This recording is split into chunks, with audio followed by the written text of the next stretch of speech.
মমতা ব্যানার্জির সংগঠনকে ভয় পায়। এই কারণেই তারা এত কুরুচিকর মন্তব্য করে তাকে দমিয়ে রাখার চেষ্টা করে।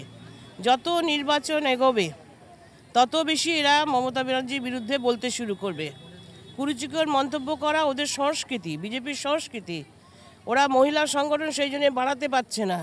আর মহিলা সংগঠন দেখছে সারা পশ্চিমবাংলায় সমস্তটাই মমতা ব্যানার্জির দিকেই আছে, তৃণমূল কংগ্রেসের সঙ্গেই আছে। এই কারণেই ওরা ভীত হয়ে পড়ছে। আর মহিলাদের ভোট যেখানে বেশি পাবে সেখানে স্বাভাবিকভাবে নির্বাচন জিতবে, কারণ প্রত্যেক বাড়িতেই 4-5টা করে পুরুষ ভোট থাকে।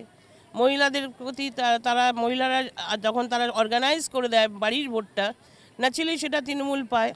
এই আতঙ্কেই কিন্তু তারা অনেক বেশি আতঙ্কিত হয়ে কিন্তু এই যারা জুনিয়র নেতা তাদেরকে দিয়ে এরা বড়রা শিখিয়ে পড়িয়ে পাঠায় তাদেরকে, আমাদের নেত্রীকে গালাগাল করার। এর বিরুদ্ধে আমরা সোচ্চার হয়েছি। এর বিরুদ্ধে আমাদের তৃণমূল মহিলা সংগঠন সব বেশি সোচ্চার। সবসময় তারা প্রতিবাদ জানায়, সবসময় তারা আন্দোলন করে, রাস্তায় থাকে, এবং এর প্রতিবাদে আজকের আমার এইভাবে আন্দোলন।